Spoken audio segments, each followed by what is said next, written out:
Good evening. Welcome into the Boulevard Brewing Company post-game drink after a 37-28 Missouri win over the Vanderbilt Commodores. Mizzou's first win over a Power 5 team, its first SEC win, and a game that evened the record at 4-4 this season.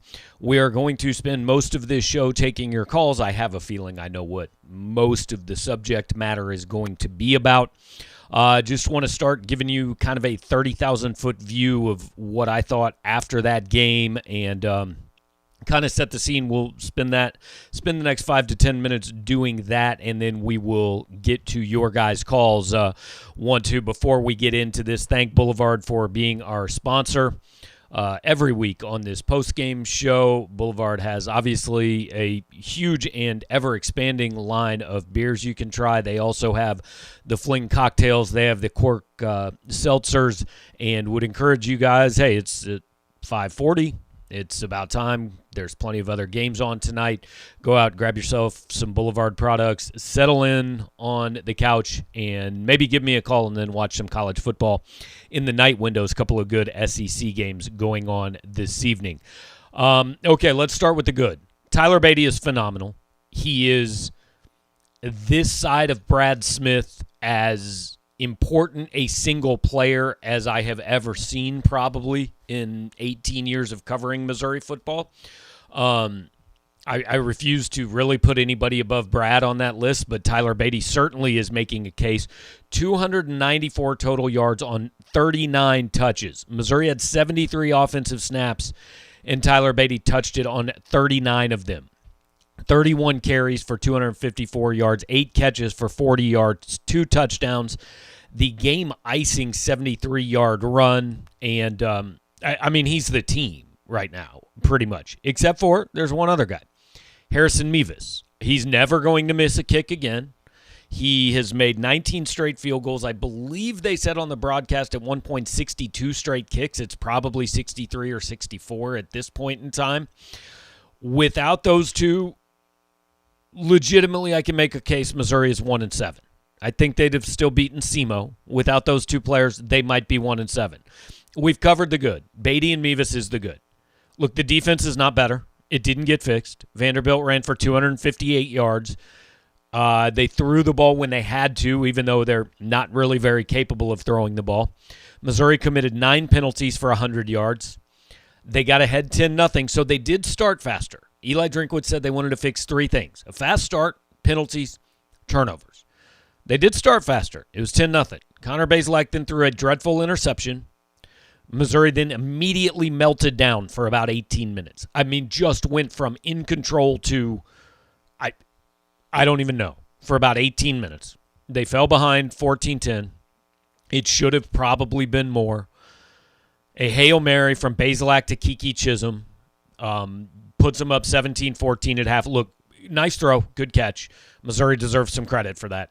I don't know what the hell Vanderbilt was doing. That's the worst defense I've ever seen on a Hail Mary. Second half, I spent most of the half thinking Vanderbilt probably was going to find a way to win this game.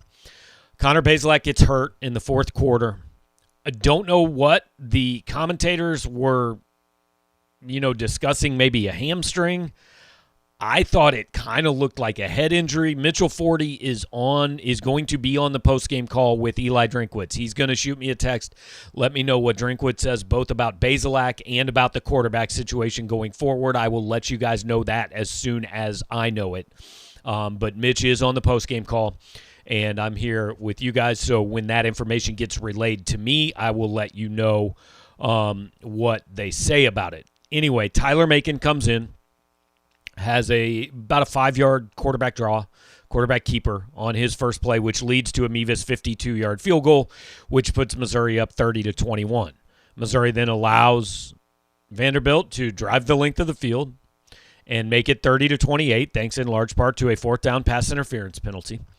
So that means Missouri has to score again. Tyler Beatty gets the 73-yard run. Macon runs 2 yards on a quarterback keeper on the next play, and We are going to have a full-fledged quarterback controversy on our hands, despite the fact that the backup did not attempt to pass.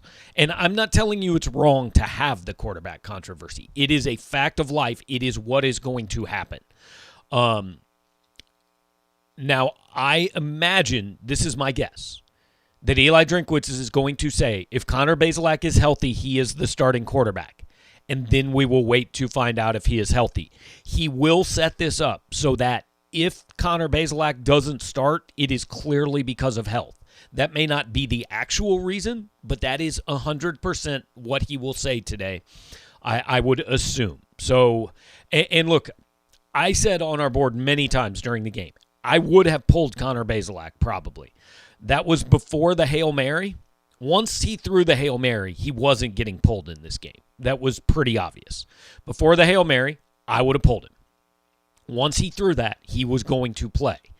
I know the comparison that's going to be made here, right? Brad Smith was playing very poorly against Iowa State in 2005.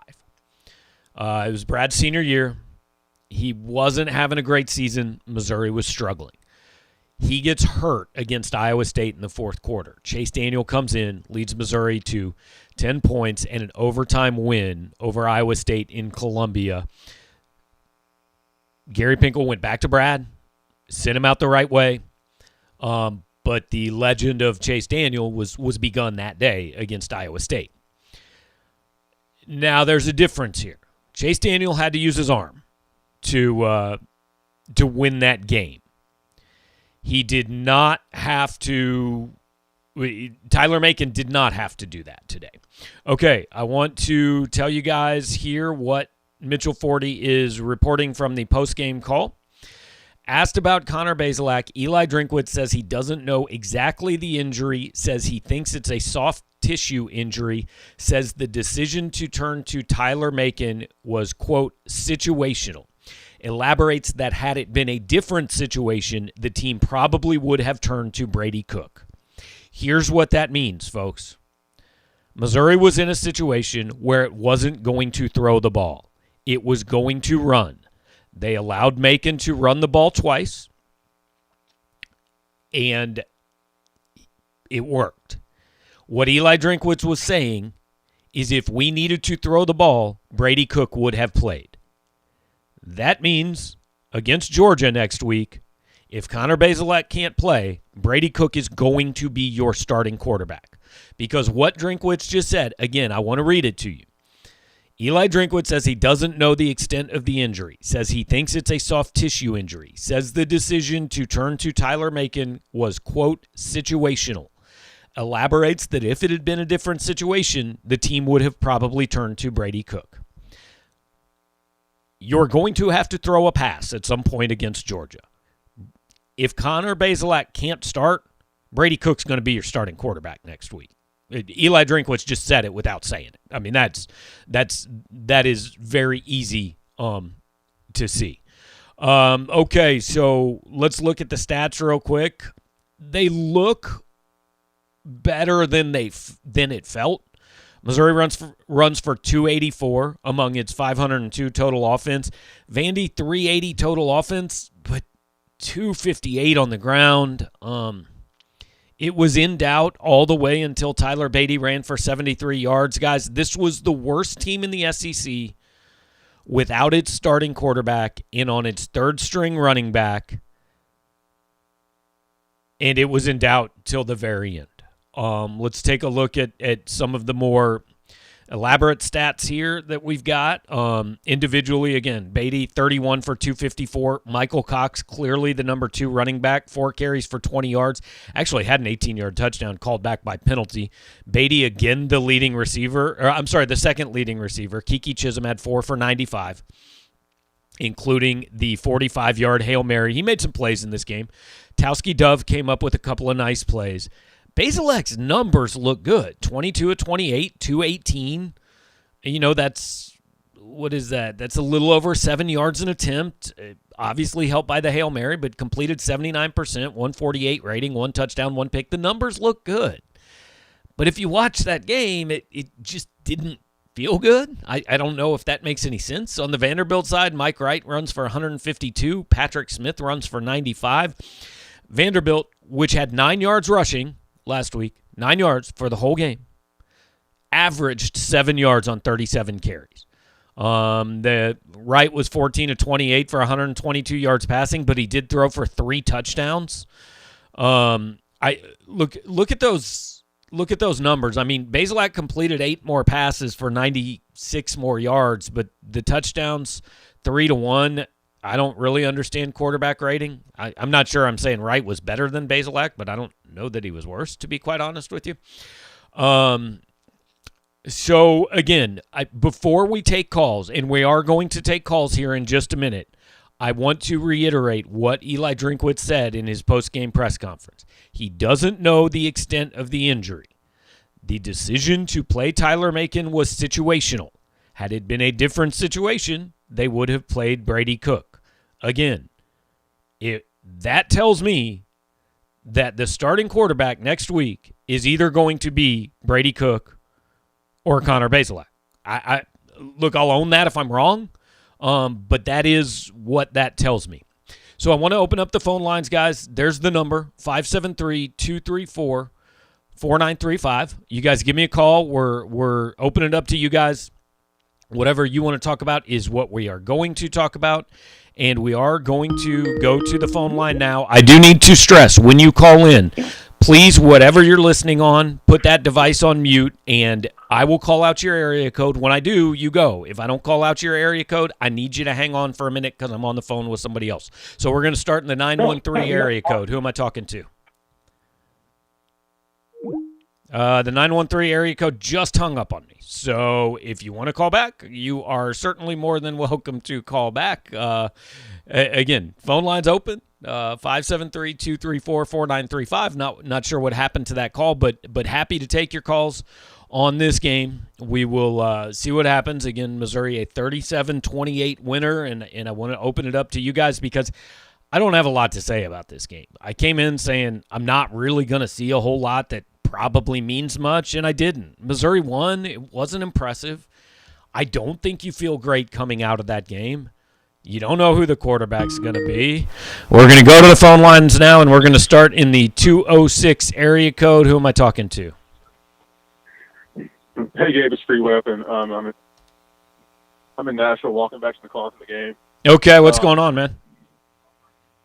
Not much. Just kind of enjoyed the game. Just so I did notice one thing is that when Tyler Macon came in, there were like considerably more Missouri fans than Vanderbilt fans there. It kind of seemed like there was a large applause when Tyler Macon took the field. Yeah. I'm not sure if that's just Missouri fans just kind of always wanting the next guy up or what the case was. But I don't know. I just found it interesting that there was such a cheer. And throughout the game, there were also like a lot of sides of people kind of really getting tired of the checkdowns. There were guys running open downfield. And I never want to like kind of bash on a kid because, you know, he's just a kid, but kind of it was pretty evident that there were guys kind of running wide open down the field that he wasn't even looking at. There were a couple plays where he checked down to Beatty where he actually had time to keep on extending the play to find guys downfield that he just kind of didn't want to do. It almost seemed like he was playing a little bit timid. So, yeah, I'll kind of hang up and leave you with that and let you kind of speak on that. All right, appreciate the report from Nashville, and obviously without kind of going back and looking at the game, I can't tell you for sure that there were guys running wide open, but I think that analysis is exactly right. Missouri fans wanted the backup quarterback, and the backup quarterback they wanted is the 4-star from East St. Louis. That they've been asking for it for 3-4 weeks. They got it. He made a couple plays. Again, Eli Drinkwitz said after the game it was situational. I don't expect Tyler Macon to be the starter next week. And look, I want to be clear about one thing. Nobody wanted Macon to be in the game that way. Nobody wanted Connor Bazelak hurt. I think that is pretty clear. But they were happy to see the backup quarterback in the game. I don't think there's any doubt about that. Bazelak was struggling. He's been struggling for a month. And they got their wish one way or another. So let's go now to the 217 area code. Who am I talking to? Gabe, this is Ryan. What's up, Ryan? How you doing, man? Hey, I'm just going to turn to defense a little bit. I thought that Chad Bailey actually pretty respectable today. I know the linebackers have been a really point of emphasis, and Devin Nicholson, struggled quite a bit. But I thought Chad Bailey was actually a little bit of a bright spot. I mean, nothing spectacular, but it was actually pretty solid. I just want to hear your thoughts on that. Yeah, I'm looking at the defensive stats. Bailey had 6 tackles, 2 TFLs, had a hurry, had a sack. The numbers look good. The defense. Again, I have a hard time praising anybody individually too much on a defense that just gave up 260 yards, but I think that's probably the best game a Missouri linebacker has played this year. Bailey has clearly earned more playing time. I think he's better than Blaze Aldridge, who had 1 tackle today. I think he's better than Devin Nicholson, who, frankly, has been an issue this year. Those were the only 3 linebackers I think that played today. I don't even think there was another one because Jamie Petway, transferred. So there's something to like there with Bailey. And I think he goes into next year as a starter. Yeah, I think just having somebody that can just be respectable at this point. I mean, look at him as a bright spot, just as someone that is actually a decent starter, just is a little bit refreshing at this point. Yeah. That's where we're at, right? We're searching for just be okay, and we're happy with that. But that's the facts. I agree with you, Ryan. Thanks, Gabe. Have a good one, man. All right, you too, man. Appreciate it. Okay, let's go elsewhere on the line. What do I have? I don't really know. Hang on. Okay, we are going to the 301 area code. Who's there? Hey, Gabe. How's it going? Not bad. Who am I talking to? This is Jacob out in suburban Maryland, Washington, D.C. All right. What's up, Jacob? How you doing, I man? wonder, Gabe, I'm good, man. Hey, I wonder if you could – I'm looking at your thoughts on what the defensive coaching staff is going to look like going forward and what this means for Steve. I'm still not sold necessarily that Steve Wilkes gets fired after this year, to be quite honest, because the fact is Missouri's going to owe him $1.4 million at the end of the year if he goes away. That's after paying Jethro Franklin $400,000. I got somebody's phone doing weird things, you guys. You got to make sure you're on mute if you're on hold. It's an athletic department that's been losing money. I don't know for sure that he fires Steve Wilkes. He might. Look, if they get run out of the stadium in their last 3 games and give up 600,000 rushing yards or whatever, certainly it's possible. He's on the clock. I don't know if he's going to get fired. I'd call it 50-50 at this point, to be quite honest with you. I guess a better way to ask that question, Gabe, is how much of this is personnel? Some of it, certainly. But, look, this is the worst team in the SEC with a backup quarterback and a third-string running back that just went for 260 yards. I've seen guys on this defense be better than they are this year. This is not all talent, right? I mean, the excuse after the Tennessee game and even the A&M game, which was partially true, was, well, they have more guys than we do. And they did. So I'll take that. Now, not enough more guys for the games to be over in the first quarter, but they had more talent. Vandy does not have more talent. In no world does Vandy have more talent. Vandy's the only school in this league that Missouri has out-recruited consistently, even under Barry Odom. So this isn't all about talent. And I've seen these guys play better than this. It's also not all about scheme. I mean, I don't know what's going on, but I think it's pretty clear there's some dissension on this team, and there needs to be roster turnover. It seems pretty obvious to me. From someone who's, and I hate to take up your phone line, so I'll get off after this question, but for someone who's watching this from afar and maybe not as closely as you, what's giving you the idea that dissension is there? Well, look, you hear some things, right? But also, I just watched the games. Like, the Tennessee game was over after 7 minutes. There was no fight. The A&M game was over after 7 minutes. There was no fight. They got up 10-0 today. They had one play that turned the game on its head for almost 2 quarters.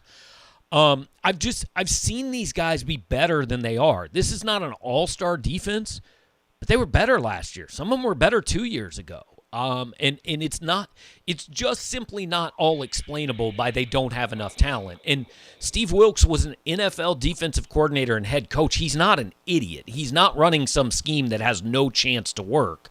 So it's not all scheme. It's not all talent. It's not all, hey, there's something weird going on. I think it's probably some combination of all of that.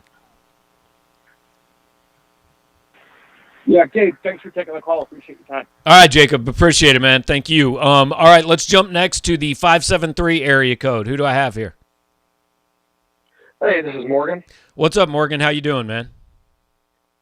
Pretty good. I just wanted to say, if any company wants to sign Tyler Beatty to a big enough NIL deal that he'll skip going to the NFL next year, I'll give them all of my money. Yeah, it would be helpful, wouldn't it? Because it's a little bit scary to think about this team without him. Yeah, I was, but seriously, I was going to ask you, where would you rank Tyler Beatty in amongst Missouri's most recent running backs?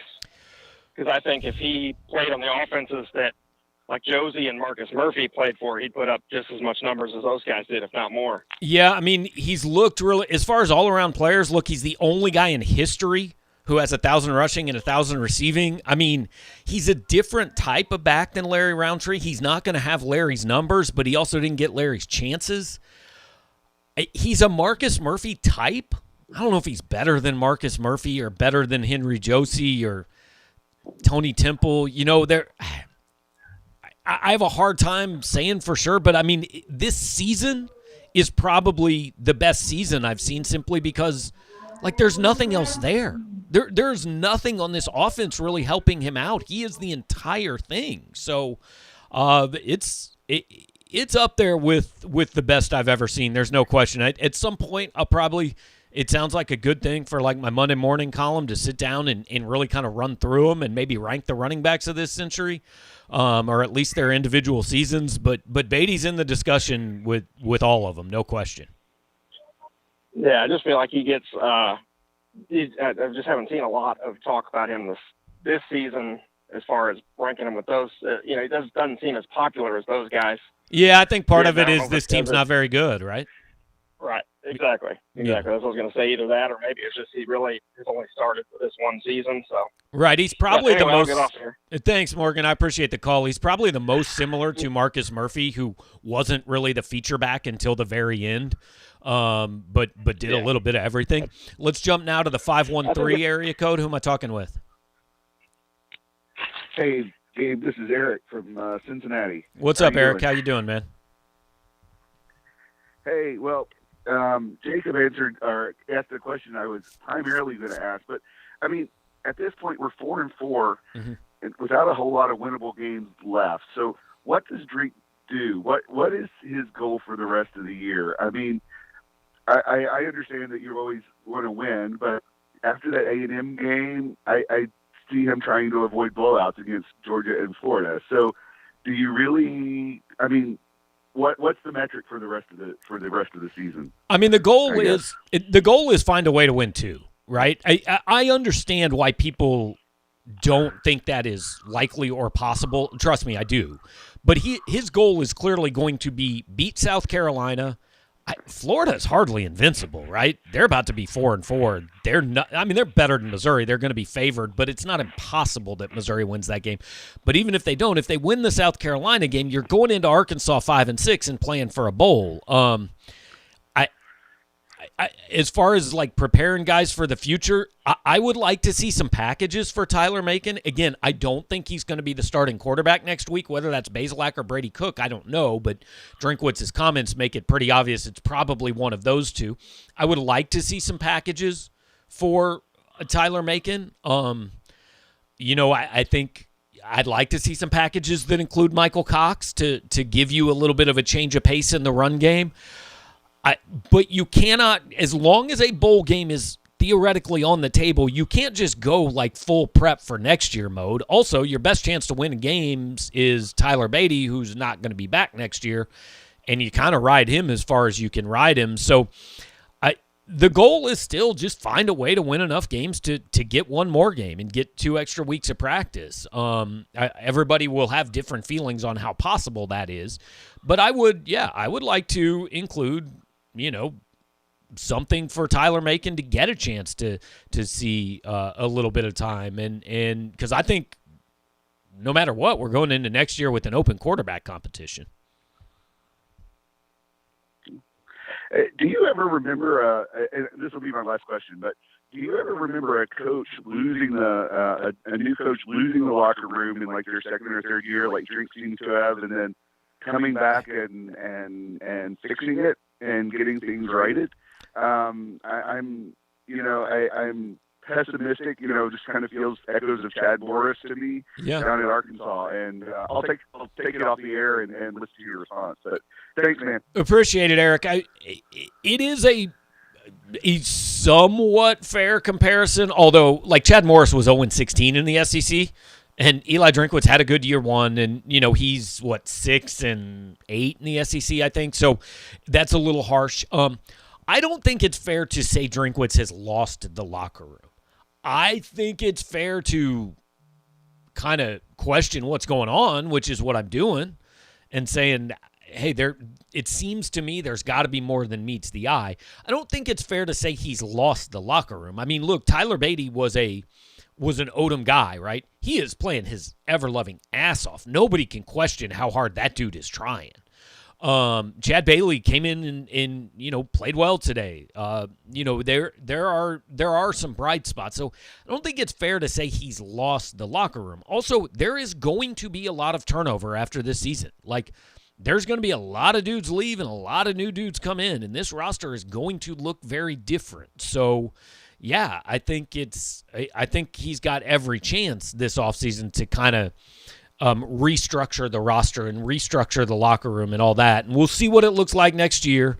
But I don't think it's time to, like, you're not hitting the eject button or anything yet. We'll see where it goes. And I want to move on to the 314 area code. You still with me? If so, I appreciate you hanging on. Who am I talking to?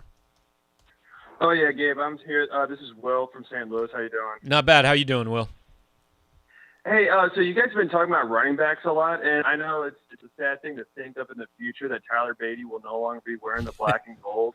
And I know Elijah Young had some carries early on, but it seems like Michael Cox is the guy that they really like.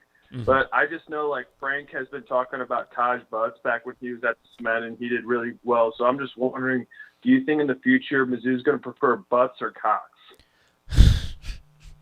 I like it. I think Michael Cox is the number 2 running back. I don't think this is what you're really asking, but Michael Cox is the number 2 running back. I think B.J. Harris is in there above Taj Butts. Elijah Young is a guy that just didn't play in, and so I think it's fair to wonder if he's going to be here. But I'll leave the wordplay alone, though, but appreciate the call, Will. All right, thanks, Gabe. Have a good one. All right, let's go to the back to the 573 area code. Who am I talking to? Hey, Gabe, it's Justin Ferguson out here in Mississippi. How you doing, man? Not bad, Justin. What's up, man? Yeah, so, I mean, after watching the game, obviously I still think Connor Bazelak is the number 1 quarterback on this team.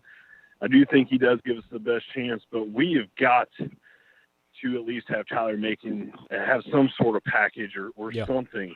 His legs just that threat opens up enough holes that's going to make Tyler Beatty even more successful. The only knock I would say on Beatty, and have a knock on him really after today's game, but is that when he can get tackled for losses, it seems like more than your average back just because of his size. But with that threat of that run from Macon, it just opens up a little bit more for Beatty to be more successful. And I think, what I would like to see Drink do more of is get Cox in the game and have Beatty kind of out there in the slot to kind of get him the ball on the edge a little bit more. I just think there's more to this offense that can happen, and we just haven't quite seen it yet. And I hope going forward we kind of see it. I agree with a ton of what you're saying. He's talked for 2 years about, like, using Tyler Beatty and being versatile with him and all that. He's never really done it, to be honest. He's talked about it, but it's never really happened. Now, here's another thing I'll point out about Tyler Beatty, and you're right, he got tackled for a loss quite a few times today. It is a damn miracle that Tyler Beatty is having the year he's having, because that offensive line I thought was a mess for a lot of the day. Now, not all of it. Look, there have to be holes there, right? But he makes a lot of that yardage on his own. There were a lot of times where I just thought he has no chance. Like, he's lucky they're not taking the handoff from him. Agree with you on Macon after I saw what I saw, like, just the threat that the quarterback is going to run, and there's no threat of it with Bazelak, right? Even the play he got hurt on was a speed option that just – it had no chance because he was no threat, and Vandy didn't really respect it. So I agree with most of what you're saying there, and I think there should be a couple packages in there for Macon and for Michael Cox and switch it up a little bit and see if you can give Beatty a chance to be even better, which sounds crazy, but I think there's a chance there. Yeah, I think we got really oh man, I don't even know what the word is, but having Larry Roundtree last year, with that offensive line, I don't think a lot of the same guys are back. So it's not like it's that different of an offensive line. But if you go back and look at last year, Justin, Roundtree was not nearly as good last year as he had been in previous years. Like, I think he averaged less than 4 yards a carry. I'm not sure that line was very good last year either, to be quite honest with you. I think that's the right. But what? Go ahead. And all I'm saying is he covered up a lot of those things. Like you kind of saw today, Cox would get hit almost at the line of scrimmage, but he was able to still somehow get 3 yards, out of that. And that, when you're going from when it's 2nd and 7, that's a big difference than, being 2nd and 10 or even 2nd and 11. I think a lot of times that, a guy like Cox or Roundtree kind of really covers up the fact that our offensive line, when it comes to running the football, they're just not opening up a lot. And that's where I think Macon can kind of help at least open a little bit up, especially next week. I mean, we're talking Georgia, the best defense, in college football. If you put Bazelak in there, I mean, I just want to see Drink do something. Look, there's instead of just what, Georgia's number one, we're going to wave the white flag. I want Drink to at least go in there and try. Well, I mean, yeah. Look, he can try all he wants. The goal next week is just not getting anybody hurt. To me, I mean, it really is. I know that sounds bad, but like nobody's come close to Georgia, and Missouri isn't the first team that's going to do it. Yeah, no, I want to at least go in there and fight. I mean, that's the one thing I think we all ask for from our teams is to at least fight. To go in there, fight like hell. If you get blown out, you get blown out, but at least you fought for it. Well, and so it's going to be go in there with Bazelak. It's really fighting for it. I mean, it's going to be kind of hard to tell. I think like they could fight next week and lose 54-10 because Georgia's that much better. Like, I'm not sure I know how Missouri scores next week unless Beatty breaks 3 tackles and somehow manages to get in. I mean, nobody can run the ball against them. And your choices are starting a guy who left the game with injury today, starting a true freshman who's thrown 5 passes, or starting a redshirt freshman who's thrown like 14. I mean, it's not very many good choices there, right? I think I might hand the ball off about 76 times next week and hope to shorten the game somehow. Yeah, and I mean, at least hopefully what I'm getting at is obviously I don't expect them to beat Georgia or to really even be all that competitive with Georgia. But you got these next 3 games after that. You got South Carolina, Florida, which I'll actually be driving from Mississippi to come up and see, and then Arkansas. I mean, try to do something to build yourself toward those last 3 games is really what I'm kind of hoping for. Yeah, that's fair, man. That's fair. Appreciate the call, Justin, and agree with almost everything you say there. We're gonna go ahead and move on, but thanks for the call, bud. Appreciate you being here. All right, let's go now to the 229 area code. Who do I have from the 229? Hey, what's up, Gabe? This is Aaron from Albany, Georgia. What's up, Aaron? How you doing, man? And I was one of those viewers who thought, this is gonna be easy game, 10-0. But my wife's a Gator. Switch channels, watching the Georgia-Florida game. Rare time my spouse is gonna watch football, and so I didn't watch much of the game, But one thing that's very frustrating to me, even last year, was the fact that if I'm Beatty's representation or family, I mean, why he should have had way more carries last year. I don't know why Drinkwitz wants to run these running backs into the ground, and it's obvious to most people. Michael Cox is a decent number two, and it's not like no, he was very effective the year before last. And it's not like Beatty just all of a sudden rose on the scene. It's just Drinkwitz just wants to run one running back, even though the running backs might have been similar. And it's very frustrating. Yeah, it was curious to me last year, like, why is Tyler Beatty getting no carries, right? But at the same time, Roundtree was being successful. And if I'm Beatty, I am a little bit worried about, like, hey, man, running backs only have X number of carries, and I'm getting like 312 of them this year. But at the same time, what are you going to do? Go to your coach and say, hey, give me the ball less? You know, it's a tough situation. Drinkwitz's job is to win games here.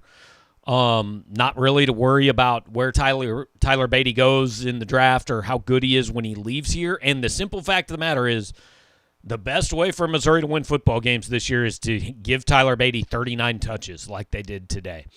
I agree with you. I'd like to see a package with Cox, but it's kind of hard to argue with giving the ball to Tyler Beatty too.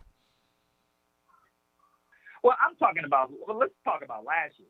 I mean, everybody was assuming Roundtree was heads and shoulders above Beatty.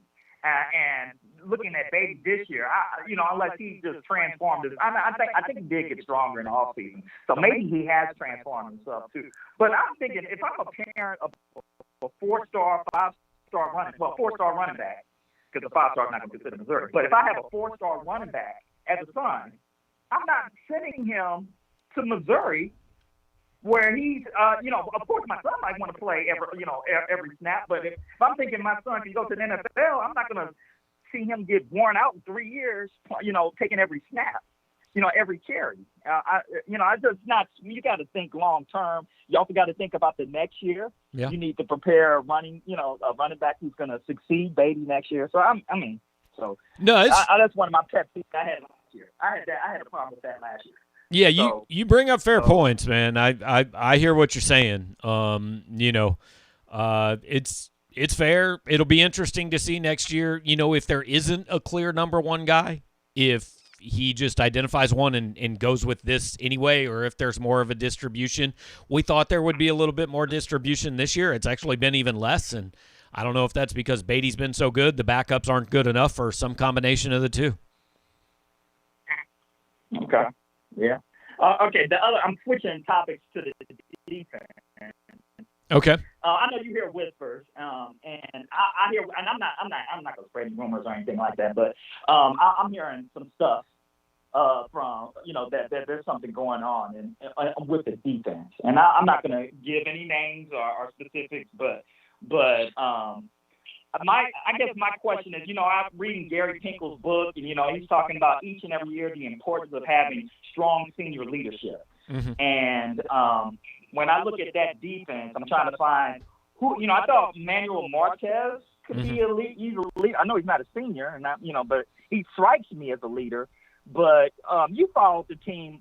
You definitely followed closer to me. If you had to rank the senior leadership, well, this is leadership in general. You don't have to be a senior to be a leader. Yeah. But I'm thinking that this has to be one of the worst led teams on defense. Yeah. As far as the lack of leadership. I mean, I guess Martez would probably be kind of that top guy. They talked about Blaze Aldridge being a guy, but, I mean, he'd been here for 3 months. I don't think that was realistic. Kobe Whiteside isn't a super vocal guy. Neither is Trajan Jeffcoat. Chris Turner wasn't really even necessarily a starter. Jalen Carlos doesn't strike me as a guy who talks a lot. So, yeah, I think it becomes easier to say where's the leadership when they play as poorly as they have. Like, are they playing poorly because they have no leadership, or do they have no leadership because they're playing poorly? I don't really know. But it's definitely like it's a worthwhile question, right? And we've said all year, like, hey, they might be bad, but they're not this untalented, and the scheme might be messed up, but it's not this bad, right? So I think leadership's a part of it. Chemistry's a part of it. Everything's a part of it at this point. Well, I guess you can police players off the field, making sure they're doing the right thing, that they're going to class, that they're, going to study. Coaches aren't always going to be your best person to police that type of behavior. And so I guess looking into next year, I got Martez. I don't know if they listen to him. But who are some other, you think, emerging leaders like a Chad Bailey? I think is he gonna be a senior? Does he strike you as a potential leader? Who's gonna fill that role? Because when you're a senior, it changes. Okay, this is my team. Okay, I'm gonna, you're gonna take charge more than whereas before you might defer to the senior leadership. So who's going next leader is going to be next year? That's my question. It could be Bailey. You're right. I mean, Ennis Rakestraw's back next year. I don't know that he's not a senior, but he does seem kind of like a guy who will take charge a little bit personality-wise. Jeffcoat theoretically should be a senior. I don't see him having been good enough this year really to go pro, so I would think he'll be back. Carles has another year in the system, so he's probably a guy. Those are probably the main candidates. I don't really see Darius Robinson is that type of guy. Byers and Whiteside are going to be gone. Devin Nicholson strikes me as, I don't know, is he a leader when frankly he's been pretty questionable this year. So yeah, I guess Manuel, Jeffcoat, Bailey, those are probably your guys. All right, well, I appreciate it. All right. Take care. Thanks, Aaron. Appreciate the call, man. Let's go 636 area code. Who's there from the 636? Hey, Gabe. What's up? It's Josh. What's up, Josh? How you doing, man? Pretty good. Hope you are as well. One thing that I wanted to say about Tyler Beatty, even though there's already been a ton of room to talk about him, and you kind of touched on it, but I wanted to emphasize the fact that he's doing everything that he's doing while really being the only threat on offense. Yep. I mean, Dove or Chisholm or someone like that will make a play here and there. Baselak is nothing special. I mean, I think a lot of these teams, the game plan is, you see this guy, number one, Tyler Beatty, if you can limit him, I mean, there's not a whole lot Missouri can do to win games. And he still does it. And to me, that is the most impressive part. I do think it is worth pointing out that most of Beatty's numbers have come in 4 wins against bad teams, right? Like the best team he's really produced against, I don't know, Central Michigan or Vanderbilt, I guess. Now, that's not all on him, right? I mean, we talked about the line not being very good, and that's a problem, but like A&M shut him down. Tennessee shut him down. He's had huge numbers in Missouri's wins, but Missouri's wins have been against the worst competition. But I agree with your basic premise. He's literally the only threat on this offense. I mean, Josh Heupel said coming into the game that week, he said everything they do goes through the running back. I mean, he's the best receiver on the team. He's the best running back on the team. He does a lot of it behind an offensive line that I frankly think is pretty, I don't know, mediocre. Is that a fair term for what the offensive line is? So he's having a great year. He deserves a lot of credit. But this offense and this team are only going to be good when there's a lot more than one guy. Yeah, I mean, that's fair too. I do definitely think that when you're going up against better competition, it is easier for them to take Beatty out, and it makes it harder for Beatty because not only is their game plan revolved around him, but they actually have better talent to go and execute that game plan to take him out. I remember, like, against Arkansas last year, he basically was the one who single-handedly flipped that game when I think they were down like 14 or something like that late in the game. Yeah, he's just that type of game changer, and he's really the only one that can do anything. Now, going into the quarterback conversation, one thing that really stood out to me today was this was Vanderbilt's backup quarterback, right? Yes. And he seemed fairly competent. Like, he wasn't going to wow you or anything like that. He could run. He could run. He did something. Yeah, that kept Vanderbilt in that game. And I'm just thinking about, looking back over the last several years, how many backup quarterbacks Missouri has gone against and how many of them have really been okay against Missouri. And why is it that all these other teams seem to have these competent quarterbacks waiting in the wings, but it takes Drink so long to pull the trigger on making a change at quarterback? I agree with you. I saw what you posted on the board. I think about halfway through the game, like, he's got to make a change at QB. He's just not going to do anything. Well, I think there's a couple things. First of all, I mean, to his credit, he made a change in the middle of game 2 last year. So That's not a long time, right? And Sean Robinson played well enough in the Alabama game to deserve to start week 2. And then he made a switch, and he never went back.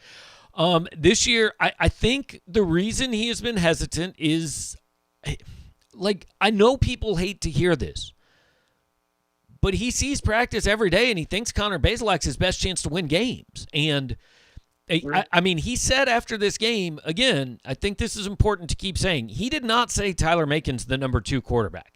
He said he went to Tyler Macon because it was situational. If they had needed to throw the ball there, he's not going to Tyler Macon. He's going to Brady Cook. So what that tells me is you can have a package for Tyler Macon, but if you're bringing him into the game, you're basically telling the opposition we're going to run the ball. Right? We're not going to throw it much.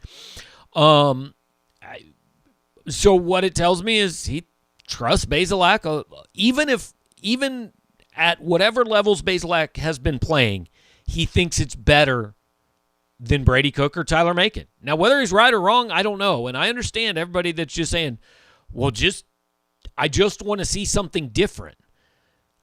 I get it, but the coach thinks that something different is pretty clearly worse, and that's why he hadn't made the switch until he was forced to make the switch. I said it a bunch. I'd have yanked him in the Tennessee game, and I'd have yanked him in the A&M game, and I'd have yanked him before halftime today. But I'm not in charge, and that's not what Drinkwitz did. Yeah, no, and I totally understand that viewpoint, because I think it is really frustrating when you're a coach and all these fans who aren't at practice every day are telling you to make a switch. And when he is at practice and maybe he just feels like the Bazelak is the best quarterback, and he's maybe right. But I just think it does get to a point where the guy that you think is the best for some reason isn't getting it done in the games, and you just have to try something new. And I know it was and I don't have a dog in the fight of Macon versus Cook. I really would have been fine seeing either one of them in the situation where Bazelak got hurt. But I will say that even though it was a really small sample size of Tyler Macon today, I loved the threat of actually, him running. He had a couple runs and he looked really good. I know he only ran it like 2 times, but he gave you something that Bazelak didn't. And I think the offense probably gets a little rejuvenated when they see somebody different come in the game. Not that they don't play hard for Bazelak or anything, but they want the quarterback to play well. And that's why I would have made a switch at some point in the last 3 weeks, because it's the only position on the team where you can just making a switch doesn't mean he's not your starting quarterback anymore. It's the only position on a team that you can switch out and kind of send a message and try to spark your guys. You can't say, hey, guys, we're changing the right guard, and everybody rallies around it, right? You can't change a receiver or a running back because those guys switch out all the time. Switching your quarterback mid-game is a way to try to get your team. I mean, it's no different than bringing in a relief pitcher, right? It's not, hey, your starting pitcher isn't going to make his next start. It's just, today we just think, hey, maybe we need to go a different direction. I'd have done it before. He didn't do it before. That's fine. Now, I'll also say this. I don't think playing a different quarterback at any point this year changes Missouri's record. I don't think Missouri is 5-3 or 6-2 had anybody else played at any point this year. But, also, I think it's fair now to say, because those guys really didn't get any experience any earlier, I'd be shocked if Connor Bazelak is ready to start next week. What if those guys had gotten a couple series against Tennessee and A&M? Are they a little bit more ready than they're going to be next week? I think those are fair questions to ask. Yeah, absolutely. I agree. I have one last thing for you, and then I'll let you move on. Yep. But one thing that really has disappointed me about Drinkwitz this year is his play calling. I really think he play calls kind of scared this year, and I'm going to ask you a question involving this, but I mean, there were so many run, pass, punt today, and that infuriated me. I thought they should have thrown the ball a little more. And you talk about Tyler Beatty, not doing great at other times. I think a lot of that is because the situations that Drink puts him in with his play calling, like if you're just running up the middle on every first and second down, that does not put the running back in a good position. I think it got to a point in the game where Vanderbilt knew it was coming and they were able to stop it. I thought the play calling was very uninspiring today. And like I said, it disappoints me because I feel like Drinkwitz was more aggressive last year. And I don't have like a chart in front of me that says, hey, he ran this many plays, ahead of the line of scrimmage or whatever. But I'll ask you, do you feel like that his play calling has been a little more timid than it was last year?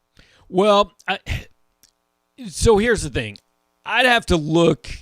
I think play calling is an easy buzzword that people criticize, right? Yeah. If the offense isn't as good as people want it to, it's play calling. In basketball, it's shot selection, right? The team shoots 22%. Well, poor shot selection. Maybe not. Maybe they missed open shots, right? In football, I think when the play didn't work, people think it's bad play calling. Now, let me look at the numbers again. Missouri ran 72 plays for 502 yards. That's 7 yards a play.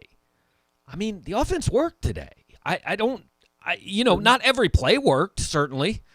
But I find it, I can't really criticize play calling. I know people would like to see more deep passes. Now, at some point, I'm going to look this up. I'll probably wait till the end of the year and kind of compare the deep passing this year with last year. I looked it up earlier in the year, and the numbers were actually pretty similar. Like, it wasn't significantly less than last year. They took one deep shot to J.J. Hester today, and I thought it was not a perfectly thrown ball, but a pretty well thrown ball. The Vandy DB made a nice play on it. But I've got a hard time picking on play calling after today. I understand people would like to see a more exciting offense. I think Drinkwitz calls plays like a guy that doesn't fully trust his quarterback, like a guy that doesn't at all trust his offensive line, and like a guy that doesn't at all trust his defense. And I think at least two of those three things he has very good reason for not trusting. Yeah, no, I appreciate you answering my question. That's why I asked, because I could be wrong, and I might be wrong. I just felt like that this year, based on the eye test, that the offense was a lot more horizontal than vertical. But that's just me. Thanks for answering my question, Gabe, and thanks for taking my call. All right, Josh, I appreciate it, man. Let's go 618 area code next. You there with me? Yep, I'm with you. How you doing, Gabe? Not bad. Who am I talking to? My name's Keith. This is Keith. I called you the last few games. I love listening to this post game that you're doing. It's just awesome. It's just like the best part of driving home. Appreciate it. I actually drove down to Nashville for the game today. Okay. After the cold weather. It's always cold when I go to Nashville. Yeah, it looked really miserable, and there were 17 people there, I think. Yeah, that's about right. Well, it was a good Mizzou sport, though. Really, it was. And they, we're watching the game, and you could just tell. At first, I thought maybe it was the weather, but then later I thought, no, it's the defense. I mean, he was really calling a very conservative game plan, I think, just to burn some clock. I mean, every time Mizzou did anything, we'd turn around and they would score in 4 plays. Vanderbilt would. So today I've been critical of Drink in the past for being a little bit conservative, but today I totally understood it. Yeah, I think you're right. I mean, look, this defense, we've played 8 games, right? This defense is what it is. It's not going to get better. It didn't get better during the bye week. It just is what it is, and Drinkwitz knows what it is. And he's got to – I'm not fully defending him, but he does have to manage the game understanding that side of the ball just can't get the job done. And so maybe I do need to hang on to the ball for a little bit longer. Have we heard anything about Bazelak yet? All I've heard is after the game, Drinkwitz said that he didn't know the extent of the injury, said he thinks it's a soft tissue injury. Now, I don't know enough to know – if that means hip, hamstring, ligament. I'm not sure what that means, to be quite honest. The way he looked, I would be stunned if he could play next week, right? But I don't know. Well, we were impressed by watching him, but starting against Georgia, that just seems like a monumental task. So. Yeah. Look, I don't care who starts at quarterback next week. I'd hand the ball off like 37 straight times and just – Hope you can get a couple turnovers, you don't get anybody hurt, and maybe miraculously Georgia plays terrible on offense and you only lose 21-10. I know that sounds bad, But I think you're right, Gabe. Anyway, thanks for the show. I appreciate it. All right, thanks, Keith. I appreciate the call, man. All right, let's go to the All right, 417 area code. Who am I talking to now? Hey, Gabe. It's Tucker from Joplin. Thanks for taking my call. Yeah, what's up, Tucker? Not much, and I apologize. I haven't listened to the show at all. I was just wait till the next day and do it as a podcast. So some of this might have been answered. I heard the previous caller, but was just going to kind of talk about the QB situation. And again, if you've answered all this, I apologize. But like, no man, the QB run game when it's not there with Bay, I've always been like this whole year. I've been defending Connor and saying no, like he's the best one and all this, but. Man, like the QB run game, if it's not there and we're not going to be aggressive throwing the ball down the field, I don't know. Like it just there's a real ceiling on this offense. And yeah. Oh, go ahead. Sorry. Yeah. No, I was going to say, Tucker. So I think two things can both be true. Number one, everything you're saying is right. The offense is limited, and Connor Bazelak, isn't exceptional and maybe isn't good enough. And the second thing is he can still be the best option at quarterback on the team. Like I think those things can both be true at the same time. Yeah, no, you're right. I agree, and that's kind of what I've thought all year. But it's such a confidence thing with just the offense because I don't see like last year. I guess what I'm trying to say without I should just come out and say it is I feel like he's regressed because last year. I thought, like, okay, we're not like the 2000 Rams or anything, but he was pretty good on third down. He was poised, and I thought he made a lot of big-time throws. Yep. And this year, what's crazy is he actually made a couple, like, pretty good throws today. But there were so many, like, non-plays. Yeah. I mean, that 4th and 2 throw to Towski Dove to convert, down inside the 20 was a really impressive throw. He made some plays today. There's no question. But I don't just think he's regressed this year. I think he's regressed since Boston College. I mean, people forget, like, he led them from a 10-point second-half deficit in that game to get to overtime, and then he throws the pick in OT, and it's just I don't know where the guy's been since then, but he hadn't been the same quarterback. So along the same lines, but shifting a little bit here, and this might have been asked already, but like how tight of a rope does Drink have to walk here? Let's say Connor can't go. Mm-hmm. So like first of all, you're playing the number one team in the country, the best defense maybe in the last several years in college maybe football, ever down in Athens. Yeah, okay.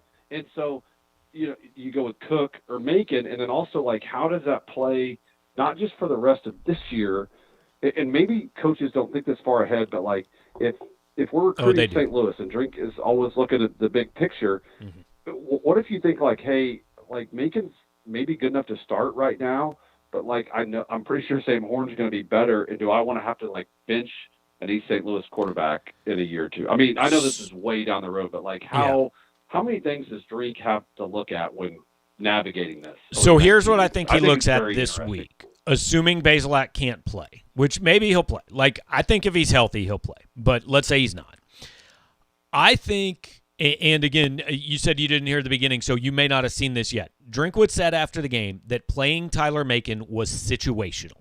The translation of that means... I did see that on Twitter. Right. Yep. So the translation there is we played him because we were going to run the football.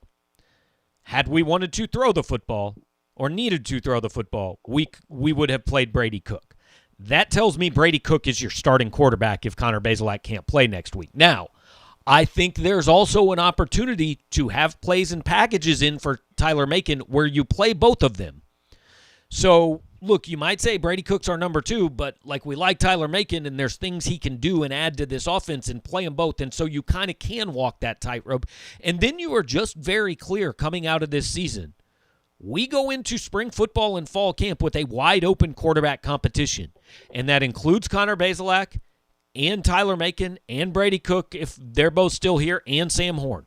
We're going in with a wide-open competition, and I know every coach will say that, but he didn't last year, right? He basically said Connor Bazelak's our starting quarterback. Yep. I don't think Connor has done enough this year to ensure that for next year. I think you are very clear coming out of this season, unless a lot changes in the next 4 weeks, hey, we got a quarterback competition next year, and anybody can win it. Yep. And Now, one last thought on that is the one thing that for fans that are hopeful that Sam Horn might be the guy, it reminds me a little bit of Drew Lock in the sense of I think Drew was very clear during his recruiting process that, hey, I'm going to play basketball my senior year, so I'm not going to graduate early, and be there for spring ball. And Sam Horn's baseball, and I hope he doesn't get drafted, at least high. And he's a pitcher, I think, from suburban Atlanta, so that means State Moore. He might draft him just for that. But if you're not there in the SEC, like or big time college football as a true freshman for the spring,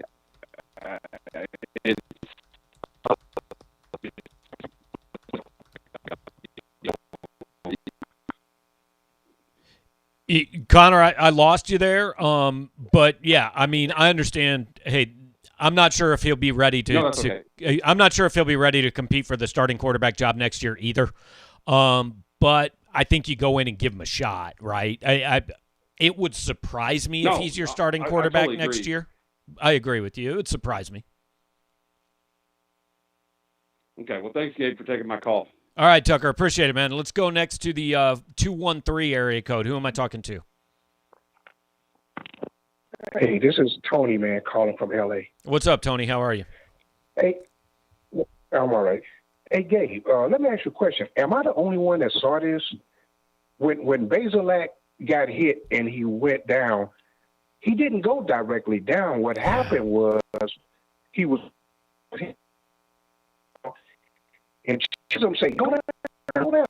And he jumped to the ground and started acting like somebody shot him. Did you not see that? I didn't see Chisholm telling him to go down. It was very weird. I agree with you. And, look, I don't want to say that he wasn't hurt. He looked hurt. He went in the injury tent.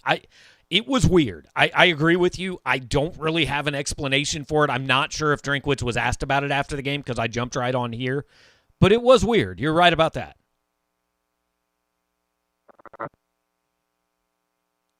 And one other thing, that's it. Yeah, man, he got to start giving Cox some time, man, and giving Beatty a little break in there sometime, man, because, I mean, Cox even in the spring game was just running through and over and past people, and he's done it the few little times he's gotten the ball this year, and that play he did in this game where they had him in the backfield, and the guy just was running with 5 or 6 guys hanging all over him. Yeah, no, I'd like to hear this guy. Go ahead. Sorry, Tom. Go ahead. No, go ahead. No, I agree with you. I think there's a situation for him, right? There are packages. It's short yardage, whatever. I think yeah, you can get him in the game and you can get him some more carries, and maybe you don't have to give Tyler Beatty the ball 40 times. That'd be good, I think, for all involved. Okay, and on the way out, in the recruiting for the next few years, I think we need to go after speed because I'm watching these games, and I'm watching it with a couple of friends of mine here in L.A. that played at USC. And they see the same thing. They saying your problem is that your players are too slow. They can't tackle. And, yeah, a little part of it is maybe scheme, but they're too slow, and they just can't tackle. They can't get off of blocks. Yep. And that's basically some of the main problems. But that's it. Thanks a lot. Tony, I appreciate the call, man. Thanks for being a part of it. Thanks for listening. And all right, let's go back. We got one more in the 417 area code. Who's there? Hey, Gabe, it's Stuart Thompson in Springfield, Missouri. What's up, Stuart? How are you, man? I'm good. How can you not be in a good mood, man? It may be the last win of the year. I hope not, but we got to enjoy this, man. It's a victory. Doesn't matter how it happened, but we won a game. It's a fair point, right? Like I feel like we've been pretty negative, and look, I don't think this solves anything. I don't think anybody feels great, but it is a fair point. They did win a football game. Exactly. So I got just a couple of things. We started strong. I just can't imagine how much the momentum switched when we go up 10-0, and then CB8 throws that perfect pass to the safety right for a pick in the red zone. Right. And 2 plays later, our defense, reemerges, because before that, wasn't it 2, 3 and outs? I mean, stuff the run. Yeah.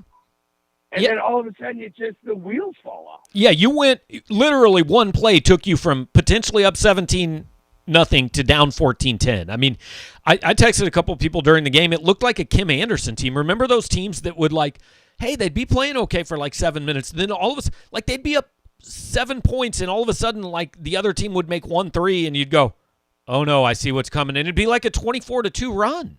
It was crazy, man. Exactly. There's no explanation for it. You feel it. No, there isn't. I'm not going to stay off of the win. We got the win, but Tyler Beatty for governor of the state of Missouri. With Harrison Mevis as lieutenant in the, governor. Chat. Well, there you go. And I would vote for that ticket. But I posted in the pregame drink over under 250 yards for Beatty. You were right, man. I thought about that. Said, under. Yeah, it's because it was for me. And so I do carry a lot of weight. So, but the reason why I said 250 is because, and it's been mentioned, Beatty steamrolled bad teams. Just steamrolled them. You said that most of his yards is against bad teams, and I just, you knew that if we're going to win the game, Beatty had to go off. I mean, just like, the coach from Pupil, thank you very much, Pupil, said the offense runs through Beatty, and we all know that. The only way we're going to win this game is if Beatty just, went off, which he did. And I agree with the caller before. We've got to get some NIL money up, keep him. Yeah, I think Tyler's gone after make this more year. money than it. Oh yeah, he's getting drafted. I mean, probably 5th, 6th round, but he's getting drafted. He's going to get a shot. Yeah, no question. But another thing, I've been a CBH fan, man. I've been with Bazelak, but he had great stats, really great stats this game. But even the announcer on the game said, there's something missing. I can't put my finger on it. It's just, it's not clicking. And when we got the freshman in, the quarterback, he didn't have to do much, but you could feel that the offense picked it up. Now, it was Beatty, of course, right? Running for 150 yards, but. I think it's fair to say that Bazelak, look, something was off. He wasn't great, all that. But I want to be wary of giving Tyler Macon too much credit. His first snap in the game was a 73-yard run by his second snap was a 73-yard run by Tyler Beatty. I don't know that that doesn't happen if Bazelak's the quarterback or if Brady Cook's the quarterback, right? And, credit to Macon, he came in and he did what he was asked to do. I'm not taking credit from him, but I don't think I want to be a little careful before we start to say that, hey, playing Tyler Macon at quarterback will solve all the woes we're having, because I don't think really anything we saw that necessarily says that's true. Well, let's think back when Macon came in. The defense knows who this guy is. They know he's a threat. And what happened to the play after Beatty tore down those 73 yards?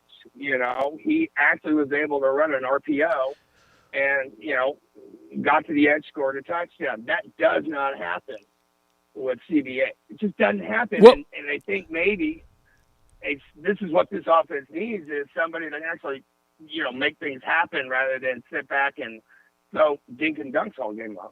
I'd like to see Macon get some series and have a package for him. But I mean, does Vanderbilt really know who he is and know he's a threat to run the ball? I kind of doubt it. He's played 13 snaps this year. They're not following East St. Louis recruiting. Also, part of the reason that RPO worked, or that zone read worked, is because the entire Vanderbilt defense crashed down to stop Tyler Beatty. Now, maybe Macon doesn't keep, maybe if it's Bazelak, he doesn't keep the ball or he's not fast enough to get in. I would think he's fast enough to get in because, Macon could have walked in. But the reason actually that worked is not that Macon was the threat to run the ball. but was that Beatty was such a threat to run the ball. And again, I want to be clear. I'm not. Tyler Macon did exactly what they asked him to do, and I'm not trying to take anything away from him. I'm just saying let's not get too far out over our skis over 3 snaps where, he had 7 yards rushing and Tyler Beatty had 73. Yeah, fair point. Fair point. And I understand where you're coming from. You got to be cautious. Yeah. Two more things. One, I don't know what you did up in St. Louis. I asked you to pay the guy. He chose Mizzou, so thank you for Luther Burdine. I promise I didn't pay him. Clarifying that. Even with the NIL, I'm not sure what kind of NCAA sanctions we'd be looking at if you did. And number 2, guys enjoy this win. It wasn't pretty, but hey, we put up some points. Mizzou won the game. We're 500. Send a prayer out to the team for next week, and let's see if we can grab 2 more wins before the end of the season. Sounds good, sir. Appreciate it, man. Thanks for the call. All right, let's move on to the 913 area code. Who am I talking to from the 913?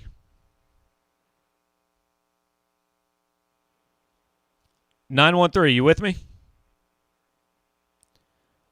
Hey, Gabe, how's it going? Not bad. Who am I talking to? Hey, Gabe, it's Matt. How's it going? I'm doing well, Matt. What's going on, man? Hey, Kirby Smart just said in his post-game press conference that there's no coach out there who can out-coach good recruiting. Drink's about to bring in back-to-back top 20 classes. Having said that, is it fair to say that the real barometer on him is not till 2023 when all his guys can really start to make a difference? I've said I think it's fair to start having some thoughts next year because next year, like, most of the roster will be his. And I'm not saying I got to see 10-2 next year. I said I've got to see over 500 next year. They need to be 7-5 next year. He's not going to get fired if they aren't. 2023 is really the year, yes. But we start to see it next year. You want to see progress next year. And then 2023, I want to see like a good team on the field, right? Like an 8 or 9 win team that gives you hope that, hey, they may not win the East this year, but like I can see it with this guy. So yeah, I think next year progress, the year after that more progress is what you need to see. Absolutely. I think so too, especially with, offensive, defensive line. It takes a few years for those guys to, get ready to actually play in games. Well, by then they'll be juniors for his first class in 2023. Yep. So that's when you actually see, what he can actually do, right? Yeah, I mean, look, I don't think everything's perfect. I've got some concerns right now, but I'm not passing any judgment. He gets another couple years before we start to pass judgment. Oh, right, absolutely. Yep. Totally agree, Matt. Thanks, Gabe. All right, thanks for the call, man. Really appreciate it. And appreciate all you guys who were part of the show this week. Overall, like, pretty reasonable, pretty rational, I think. We know what this team is. It's not great. They got to win. And like Stuart said, look, don't look down your nose at that, right? They got a Power 5 win. That hadn't happened this year. I know it's Vanderbilt. I know Vanderbilt's nothing special. But they got to win, and that's better than the alternative, certainly. Tyler Beatty, special. Harrison Mevis, huge. Everybody else was good enough, and it's going to be an interesting few days to find out what's going on at quarterback. So want to thank all you guys who were a part of it. If you've been here, hit the like button on the show before you leave. If you're listening on the podcast that I'm going to post right after this, give us a nice review there. Leave some kind words. Share what we're doing here. Appreciate Boulevard for being a part of it. Again, hey, it's still early. Some of the games haven't even started yet. Maybe go out, get yourself, whether it's beer, whether it's the Fling cocktails, whether it's the Quirk seltzer, go out, get some of that for yourself. Hang out tonight and watch a little college football. Appreciate you guys spending some time with me here. Continuing coverage. Mitchell Forty will have plenty of stuff. I'm going to have some kind of a wrap-up later on this evening. We'll have PFF, all the information tomorrow morning. So continuing coverage of this, and we'll go into next week. Be back streaming on Monday. Day off of streaming tomorrow, but be back with the weekend recap on Monday afternoon. So thanks to everybody that was a part of it, and really appreciate it. Good show overall. Appreciate you guys hanging out. We'll talk to you later on.